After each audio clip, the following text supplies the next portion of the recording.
Mengerikan, inilah line up Timnas Indonesia di luar dugaan. Bener-bener ngeri. Timnas Indonesia diperkuat pemain Eropa di FIFA Series. Seperti apa saya belum bisa ngomong, tapi ada 2 tambahan yang kami sedang sedusin. Ya, dua-duanya komit untuk bergabung. Tonton sampai akhir ya. Ternyata ada Haaland dan Mbappe juga dalam proses naturalisasi baru skuad Garuda. Gerak cepat PSSI langsung naturalisasi pemain bintang nih. Ini benar-benar ngeri. FIFA Series sudah dekat. FIFA Series tidak lama lagi. Inilah pemain naturalisasi baru Timnas bikin gempar Eropa dan Asia. Tonton sampai akhir ya. Kabar gembira datang dari panggung sepak bola Eropa. Lini serang Timnas Indonesia diprediksi bakal semakin mengerikan seiring munculnya gelombang striker haus gol berdarah Nusantara yang tengah naik daun. Tak hanya sekadar rumor, 4 nama ini dikabarkan sudah memenuhi kriteria ketat regulasi FIFA untuk segera mengenakan jersey merah putih. Jika proses jemput bola ini berjalan mulus, pelatih John Hartman akan memiliki gudang senjata yang jauh lebih mematikan dan variatif. Inilah profil 4 calon mesin gol masa depan Timnas Indonesia yang siap dipinang PSSI. Namanya kini berada di barisan terdepan. Striker andalan VVV Venlo di kasta kedua Belanda ini tengah berada dalam periode panas. Pasalnya, ia telah mencetak 6 gol dan 2 assist hanya dalam 7 laga terakhirnya. Memiliki darah Depok dari sang nenek, Dean secara regulasi sudah lampu hijau untuk berpindah federasi dan dikabarkan telah menjalin komunikasi awal dengan PSSI. Jangan remehkan kompetisi kasta keempat Belanda, karena di sana ada Jel Tepal yang sedang menggila. Pengalamannya merumput di UEFA Europa League dan tim nasional kelompok umur Belgia menjadikannya opsi pemain dengan mentalitas juara. Masih berusia 18 tahun, Jael sudah menunjukkan bakat spesialnya. Ia mencatatkan debut profesional yang sempurna bersama MVV Maastricht dengan langsung mencetak gol ke gawang De Graafschap. Memiliki darah Indonesia dari garis ibu, Jael adalah aset masa depan yang bisa dipoles menjadi striker papan atas di bawah komando Hartman. Bola kini ada di tangan PSSI. Keempat pemain di atas bukan sekadar tambahan jumlah, melainkan peningkatan kualitas secara drastis. Kini, publik sepak bola tanah air tinggal menantikan gerak cepat federasi untuk mengeksekusi proses administrasi mereka. Jika terrealisasi, wajah lini depan skuad Garuda dipastikan akan berubah total, lebih tajam, lebih muda, dan lebih mendunia. Era kepelatihan John Hartman di Timnas Indonesia membawa angin segar bagi perburuan talenta diaspora di Eropa. Salah satu nama yang kini sedang menjadi buah bibir adalah Julian Urip. Pemain muda berbakat yang merumput di Belanda ini kembali membetot perhatian publik setelah mencatatkan prestasi gemilang di kompetisi kasta kedua Liga Belanda, Eerste Divisie. Berdasarkan laporan terbaru, Julian Urip berhasil menembus Best 11 atau tim terbaik pekanan di Eerste Divisie. Pencapaian tersebut tidak datang secara cuma-cuma. Pasalnya ia tampil memukau bersama Jong AZ atau AZ Alkmaar U21 dalam laga krusial melawan Den Bosch. Di pertandingan tersebut, Urip menjadi pahlawan dengan mencatatkan 1 gol dan 1 assist krusial yang menyelamatkan timnya dari kekalahan. Masuknya Urip dalam daftar elit ini bersanding dengan nama-nama potensial lainnya, menegaskan bahwa ia bukan sekadar pemain pelapis, melainkan aktor utama di lapangan hijau. Di sisi lain, Julian Urip diketahui memiliki ikatan darah yang kuat dengan Indonesia. Terlebih lagi, namanya yang sangat identik dengan nuansa Jawa berasal dari kakek pihak ayahnya yang memiliki garis keturunan Surabaya, Jawa Timur. Meskipun lahir di Alkmaar, Belanda, klan Urip tetap menjaga jati diri mereka. Ayah Julian, Arthur Urip, bahkan merupakan sosok berpengaruh di dunia sepak bola Belanda yang pernah menjabat sebagai pengembang bakat muda di KNVB atau Federasi Sepak Bola Belanda. Bicara soal prestasi, Julian Urip adalah profil pemain kelas atas untuk ukuran 19 tahun. Ia merupakan langganan tim nasional kelompok umur Belanda, mulai dari U16 hingga U19. Kehebatannya terlihat saat ia sudah dipromosikan ke tim Jong AZ saat usianya masih 18 tahun, melampaui rata-rata usia pemain lainnya. Tak tanggung-tanggung, ia bahkan dipercaya memegang ban kapten tim, sebuah bukti otentik mengenai kedewasaan taktik dan jiwa kepemimpinannya. Statistiknya pun mencengangkan. Musim lalu, ia membukukan 10 gol dalam 44 penampilan, dengan total 3.015 menit bermain. Di bawah kendali Hertman yang menyukai gaya permainan dinamis dan agresif, Julian Urip adalah opsi naturalisasi yang sangat logis. Fleksibilitasnya sebagai gelandang serba bisa, ditambah pengalaman internasional di kualifikasi Euro U19 akan memberikan dimensi baru bagi lini tengah timnas Indonesia. Dengan statusnya yang belum membela tim senior Belanda, peluang untuk membawanya pulang ke Surabaya dan mengenakan jersey skuad Garuda masih terbuka lebar. Jika PSSI bergerak cepat, permata Surabaya ini bisa menjadi investasi jangka panjang terbaik menuju mimpi besar Piala Dunia 2030. Tahun 2026 menjadi periode yang penuh tantangan sekaligus harapan bagi timnas Indonesia di berbagai level. Masa transisi kepelatihan ini menuntut arsitek baru untuk dapat melanjutkan kesuksesan yang telah diraih. Sorotan utama tertuju pada John Hertman, pelatih asal Inggris yang diharapkan mampu mengulang kesuksesannya seperti saat memimpin timnas Kanada. Dua agenda penting, FIFA Series 2026 dan Piala AFF 2026 akan menjadi ujian bagi kapasitas John Hertman. Mampukah ia melampaui pencapaian Sintayong dan Patrick Kluivert? Gusnul yakin menyampaikan, di negara manapun timnas senior selalu jadi perhatian dibandingkan level di bawahnya. Maka wajar bila John Hertman punya beban berat menangani timnas Indonesia nanti. Yang penting bagaimana kita percaya dan memberi kesempatan kepada John Hertman leluasa meracik timnas Indonesia nanti. Selain mengembalikan performa timnas Indonesia, John Hertman juga diharapkan dapat memulihkan antusiasme publik yang sempat menurun. John Hertman tak usah muluk-muluk dulu, dia harus membuat permainan timnas Indonesia bagus dulu. Jika dia meraih prestasi, maka otomatis animo kecintaan publik akan bangkit lagi. Tanggung jawab Nova Arianto di timnas Indonesia U20 juga tidak ringan. Publik berharap ia dapat melanjutkan kesuksesan seperti saat melatih timnas Indonesia U17 hingga tampil di Piala Dunia U17 Qatar 2025. Pengamat sepak bola senior asal Malang ini menambahkan, Nova Arianto harus cepat membentuk tim bagus. Setidaknya ia bisa meloloskan timnas Indonesia U20 ke Piala Asia U20. Yang jelas persaingan U20 berbeda dengan U17. Di antara para pelatih timnas Indonesia, Kurniawan Dwi Yulianto memikul beban terberat. Ekspektasi publik terhadap mantan striker timnas Indonesia ini sangat tinggi, mengikuti jejak Nova Arianto. Gusnul yakin menjelaskan, target lolos Piala Dunia U17 Qatar 2026 sangat berat. Karena timnas Indonesia U17 di Piala Asia U17 nanti tergabung dengan Jepang U17, Cina U17, dan Qatar U17. Mantan pelatih Arema ini melanjutkan bahwa waktu persiapan Kurniawan Dwi Yulianto tidak sebanyak yang dimiliki Nova Arianto. 2 bulan waktu sangat mepet untuk membentuk tim tangguh bisa bersaing di Piala Asia 2026 nanti. Meski saya pesimis, tapi pecinta timnas Indonesia berdoa yang terbaik untuk Kurniawan Dwi dan 2 pelatih timnas Indonesia lainnya. Publik sepak bola tanah air sudah tidak sabar menanti racikan perdana John Hertman bersama timnas Indonesia.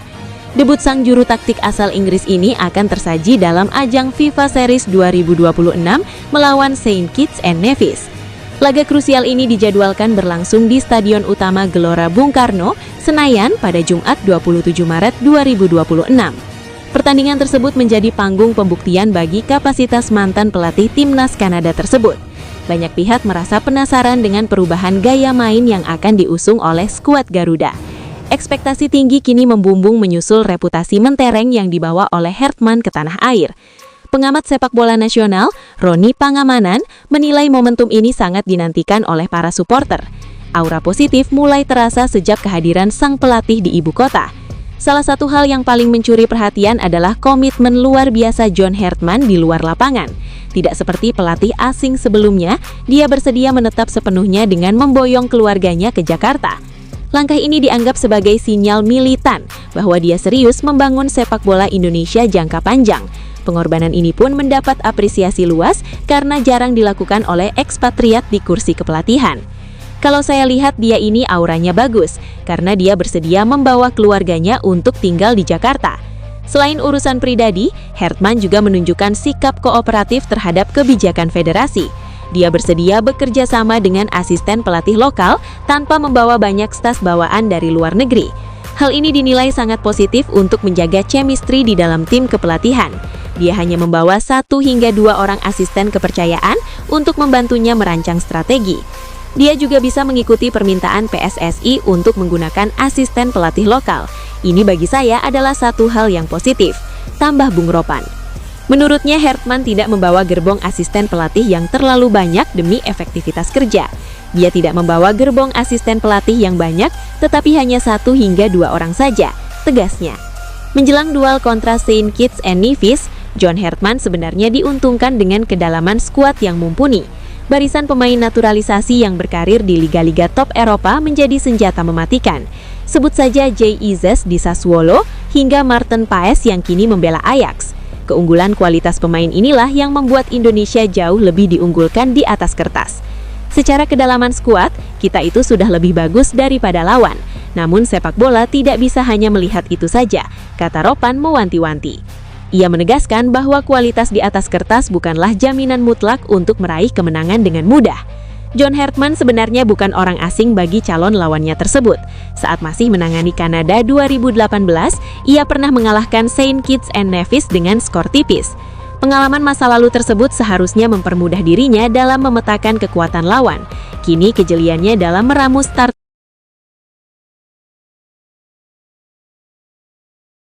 Yeah, it was not my idol, but I said in recent interviews that I like some. Akhirnya yang ditunggu-tunggu, Erling Haaland dan Mbappe resmi perkuat timnas Indonesia di FIFA Series. Ini sangat-sangat diliar nalar. PSSI resmi naturalisasi pemain keturunan ini. Erling Haaland akui sudah dihubungi PSSI, begitu juga dengan Mbappe. 2 pemain ini siap guncang FIFA Series. Tonton sampai habis. Hari ini kita akan bahas pemain naturalisasi baru timnas Indonesia di FIFA Series. Menjelang ajang FIFA Series 2026 yang akan digelar pada 23 hingga 31 Maret 2026 di Stadion Utama Gelora Bung Karno, PSSI memastikan tidak ada tambahan pemain hasil naturalisasi yang akan tiba pada skuad timnas Indonesia. Hal ini berkaitan dengan batas waktu regulasi naturalisasi dan proses administratif yang melekat pada pemenuhan kondisi eligibility FIFA, serta kalender persiapan tim nasional yang semakin dekat. Ketua Badan Tim Nasional PSSI, Sumarji, menyatakan bahwa proses naturalisasi umumnya memakan waktu panjang dan harus selesai jauh sebelum matchday untuk memenuhi regulasi FIFA dan administrasi kewarganegaraan sesuai Undang-Undang Republik Indonesia. Menurutnya, target awal FIFA Series yang tinggal kurang dari 6 minggu membuat proses naturalisasi sulit diselesaikan secara tuntas. Oleh sebab itu, PSSI dan pelatih John Hertman memilih fokus pada evaluasi pemain yang sudah memiliki status kewarganegaraan Indonesia.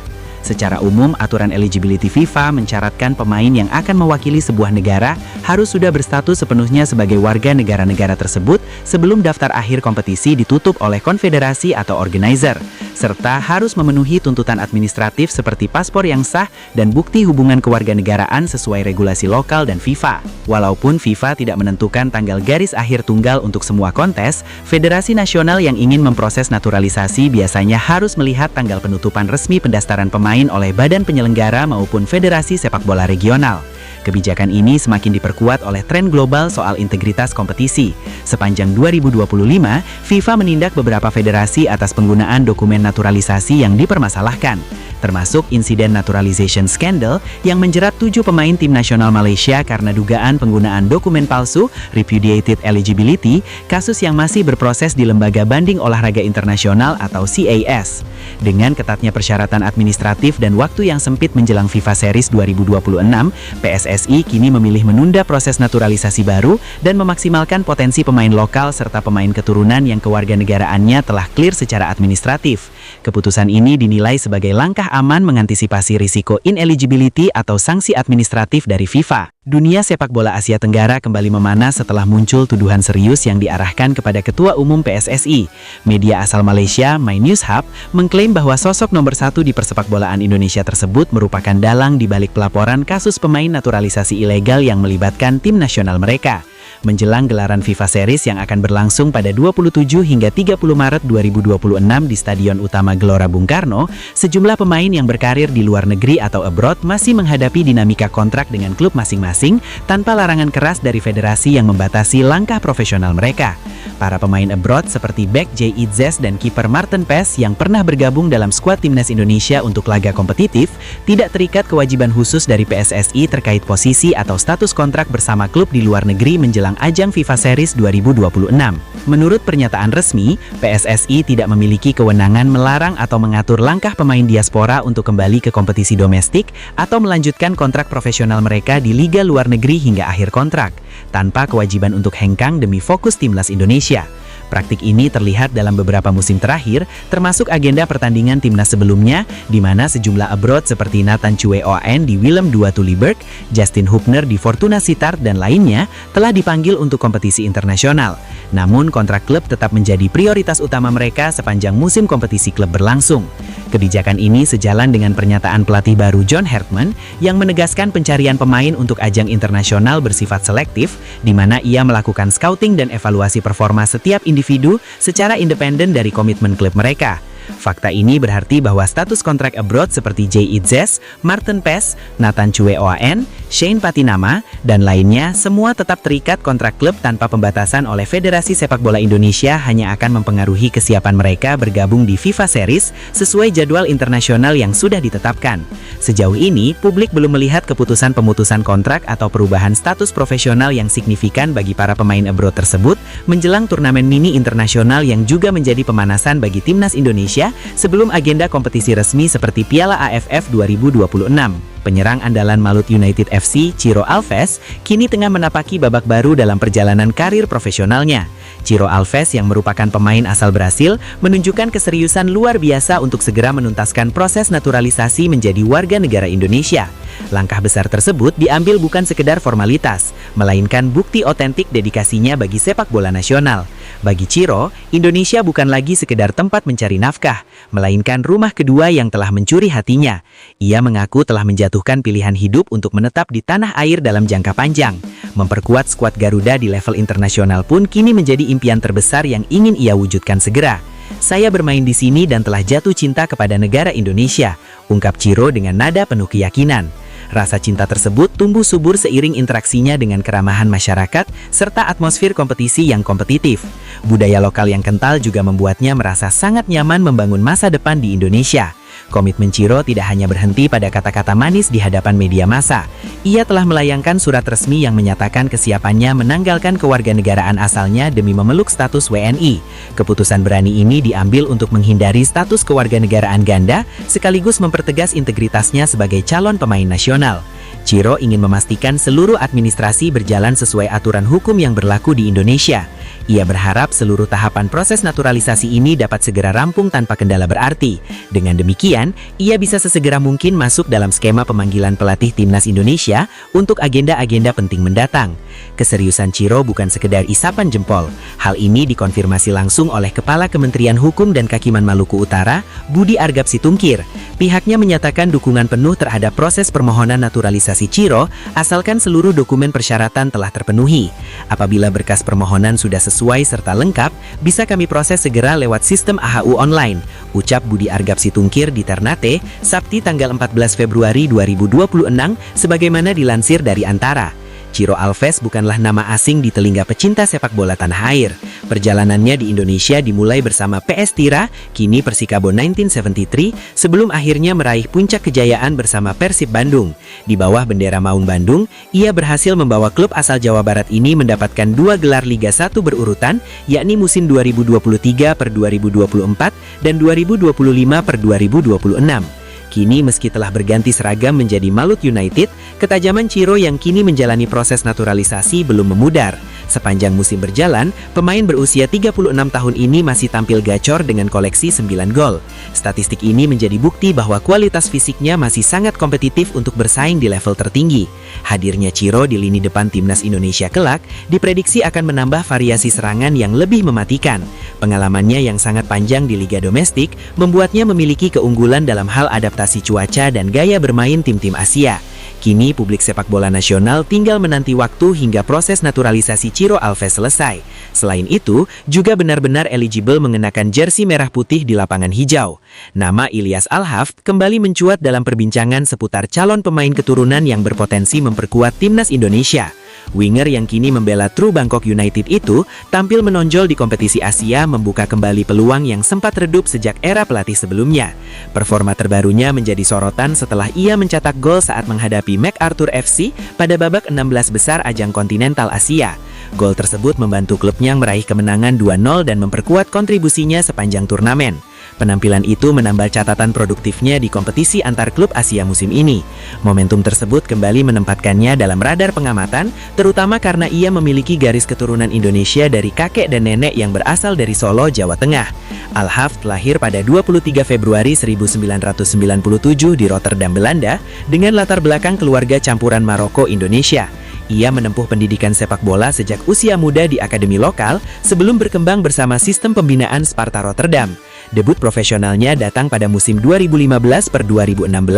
Dalam perjalanan karirnya, ia sempat memperkuat berbagai klub Eropa, termasuk Almere City Vichy, di mana ia mencatat ratusan pertandingan dan pengalaman bermain di Armenia sebelum kembali ke Belanda dan akhirnya berlabuh di Thailand pada 2025.